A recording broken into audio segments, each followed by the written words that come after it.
বিরোধী দলের পক্ষ থেকে একটা বক্তব্য দেয়া হয়েছে, যে বিশাল বড় একটা সমাবেশ হলো শনিবারে, সেখানে যে জাতিসংঘে প্রতারণা করে বিএনপি সরকার আওয়ামী ফ্যাসিবাদের পথ অনুসরণ করছে।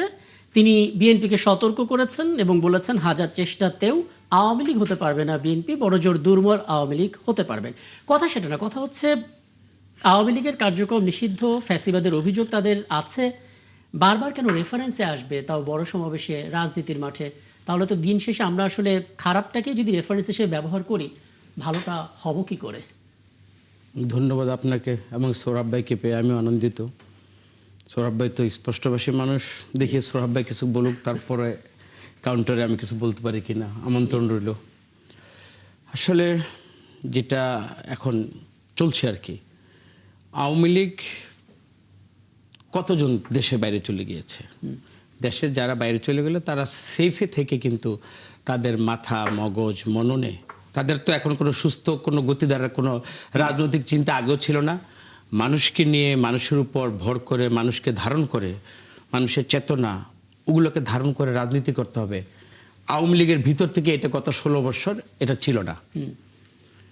তারা একেবারে আওয়ামী লীগ যে রাজনীতিটার মধ্যে থাকার দরকার ছিল, কারণ তাদের জন্ম কিন্তু রাজনীতির মধ্যে, কিন্তু আওয়ামী লীগ এই ভুলটাই করেছে যে তাদের রাজনীতি এবং রাজনৈতিক অঙ্গন ছেড়ে প্রশাসন নির্ভর এবং দাম্ভিকতার উপর ভর করে এবং বিদেশি কিছু শক্তি যারা মনে করছে জনগণকে বাইপাস করে তাদের শক্তির উপর ভর করেই শক্তি সাহস সঞ্চয় করে, বা তারা যেইভাবে বুঝাইতো, এই বুঝানোর মধ্যে আরেকটা ব্যাপার ছিল, সেটা হলো এই বাংলাদেশকে যতগুলো নিজেদের স্বার্থ জলাঞ্জলি দিয়ে ওই দেশটা, পার্শ্ববর্তী দেশটা যেভাবে এই দেশকে চুষে খাওয়ার জন্য যা যা করা দরকার ছিল তাই করেছে। বিনিময়ে কী হচ্ছে, সে যেনতেনভাবে ক্ষমতায় থাকতে চেয়েছে, যার ফলটা আওয়ামী লীগ যে ভোগ করলো। এইটা যদি আমি মুখটা বলি, আওয়ামী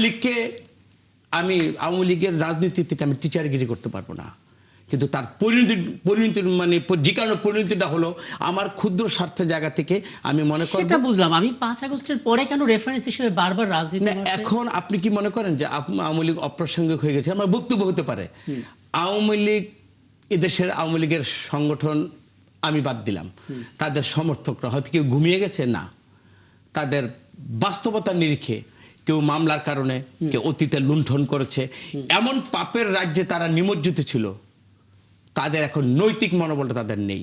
তারা কোনো না কোনোভাবে লতাপাটার মতো কাউকে না কাউকে ধরে তারা বেঁচে থাকতে চাচ্ছে। এটা আওয়ামী লীগের শক্তিটা। আর আওয়ামী লীগ যেহেতু নিঃস্ব হয় নাই, আর তারা এমন একটা শক্তি, তারা যদি সুযোগ পায় তারা সবল দিবে। এটা জামাত ইসলাম বলেন আর জাতীয়তাবাদী দল আমরা তো ক্ষমতায় বলি, এটা যদি ভুলি তাহলে এটা সত্যের মানে আমি একটা সত্যকে অস্বীকার করে এবং দিনের আলো যে একটা সূর্যের একটা রং বা একটা তেজ থাকে, আভা থাকে, এটাকে ভুলে যদি আমি থাকতে চাই তাহলে যেরকম আমার বোকামি এবং ভুল হবে। আমি মনে করি আওয়ামী লীগ প্রাসঙ্গিক এই কারণেই। একটু যুক্ত করি, মানে আওয়ামী লীগ কি করেছে সেগুলো তো আমরা সবাই দেখেছি, সেগুলো নিয়ে অনেক মামলা আছে, বিচারাধীন বিষয় আছে, সেগুলো নিয়ে তো ধাপে ধাপে আরো সত্য প্রকাশিত হবে। কিন্তু মুশকিল হচ্ছে এখনই আসলে বিরোধী দল সরকার পক্ষকে বলা শুরু করেছে যে তারা আসলে আওয়ামী লীগের পথেই হাঁটছে। মানে ঠিক কি কি ঘটেছে যে কারণে এই রেফারেন্সটা আসছে বারবার? আচ্ছা, এটা কি আমি আপনাকে বলি, এটা তো জামাত ইসলামের একটা বয়ান, তারা তো এটা বলে যাবে, কারণ তাদের তো শাসন ক্ষমতায়, যেহেতু তারা 2-3 সিট থেকে একটা 78 সিটে চলে আসছে, ছাত্র সংসদে জয়লাভ করেছে, তাদের মধ্যে অনেক একটা তো ভবিষ্যতের পরিকল্পনা তাদের থাকে, তারা মনে করেছিল তারা ক্ষমতায় আসবে এবং তাদের দায়িত্বশীল ব্যক্তি 168 সিটের তাদের কনফার্মেশন ছিল, ওর থেকে মনে করছে তারা ছিটকে পড়ছে, তো তাদের ভিতরে একটা ক্ষোভ হতাশা এটা থাকবে। ওই হতাশাতে এই কথাগুলো বলছে। আসলেই ওরা জানে জাতীয়তাবাদী দল কি জিনিস, তারা 3বার ক্ষমতায় ছিল, জামাত এই জাতীয়তাবাদী দলকে সাথে নিয়েই তো তাদের উপর ভর করেই তো বাংলাদেশের রাজনীতিতে যতটুকু তার আলোর মুখ দেখেছে বা যতটুকু সাস্টেন করে আজকে এই জায়গায় এসেছে। সত্য কথা বলতে দ্বিধা নেই, তারা তো ছিল। এখন তাদের মনের হতাশার থেকে তারা এই কথাটা বলছে এবং ভবিষ্যতে জাতীয়তাবাদী দল মনে করছে আওয়ামী লীগ নেই, জাতীয় দলকে পরাজিত করতে হলে কিছু ন্যারেটিভ তৈরি করতে হবে, কিছু মিথ্যা বয়ান দিয়ে জাতির কাছে বিএনপিকে ছোট করতে হবে, সেই আশায় তারা কিছু কিছু প্রপাগান্ডা তারা তৈরি করছে এবং এগুলোর মধ্যে দিয়ে তাদের বৈতরণী আসলে পার হওয়া সম্ভব না। খুব স্পষ্ট বক্তব্য। আমি জনাব সরওয়ার হোসেন আপনার কাছে আসবো, আমি তার আগে একটু ব্যারিস্টার আবু বকর মোল্লার কথাটা একটু জেনে নিতে চাই। বেস্ট আবু বকর মোল্লা, আপনাকে আমন্ত্রণ জানাচ্ছি। কৃতজ্ঞতা, আপনি আমাদেরকে সময়টা দিচ্ছেন এবং আমার সঙ্গে দুজন অতিথি আছেন, আপনি তাদেরকে চেনেন। সংসদ সদস্য কামরুজ্জামান রতন আছেন এবং সিনিয়র সাংবাদিক সোহরাব হাসান আছেন। আমরা মূলত কথা বলছিলাম শনিবারে বিরোধী দলীয় নেতা আমিরে জামাত শফিকুর রহমান তিনি বক্তব্য দিচ্ছিলেন এবং বক্তব্যের একটা পর্যায়ে তিনি স্পষ্ট করে বলেছেন জাতির সঙ্গে প্রতারণা করে বিএনপি সরকার আওয়ামী ফ্যাসিবাদের পথ অনুসরণ করছে। মানে অন্য কেউ বললে সাধারণভাবেই নিত, কিন্তু জামাত ইসলামী আমির যখন বলছেন তখন অনেকেই বলছেন এটা অন্তত রেটরিক বক্তব্য না। যেখানে আমাদের সংসদ সদস্য তিনি স্পষ্ট করে বলছেন এটা হতে পারে হতাশা থেকে, হতে পারে একটা ন্যারেটিভ তৈরি করার চেষ্টা। কিন্তু আমি নিশ্চিত আপনার দিক থেকে একটা ব্যাখ্যা আমি পাবো, একটু বলবেন যদি। ধন্যবাদ আপনাকে, একাত্তর টিভিকে এবং মাননীয় সংসদ সদস্য এবং সাংবাদিক সৌরভ সাহেবকে এবং যারা শুনছেন সকলকে আসসালামু আলাইকুম। দেখুন, আমরা তো প্রত্যাশা করি যে জুলাই বিপ্লবের পর একটি নতুন বাংলাদেশ বিনির্মাণ হবে এবং সেই বিনির্মাণে সরকারি দল, বিরোধী দল এবং বাংলাদেশের সকল স্টেক হোল্ডাররা ভূমিকা পালন করবেন। কিন্তু দুঃখজনক হলেও সত্য, বিএনপি ক্ষমতায় এসে ওনারা হয়তো মনে করছেন আমরা 212 সিট পেয়েছি, অলমোস্ট 2/3 মেজরিটি।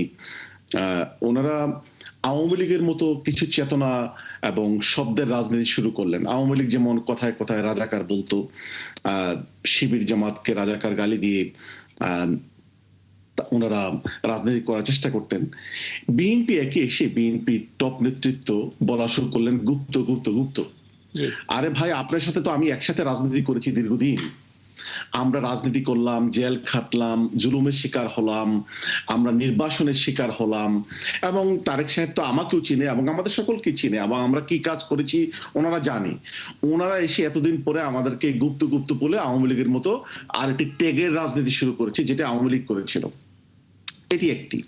সেকেন্ড হচ্ছে যে দেখুন, মানে বিএনপি নেতৃত্ব গুপ্ত এই ধরনের কথা বলার কারণে সারা দেশে বিএনপির নেতাকর্মীরা জামাত শিবিরের বিরুদ্ধে আক্রমণাত্মক ভাবে এগিয়ে যাচ্ছে এবং চট্টগ্রামে শিবিরের এক সদস্যকে মানে সিটি কলেজে তার পা কেটে দিল।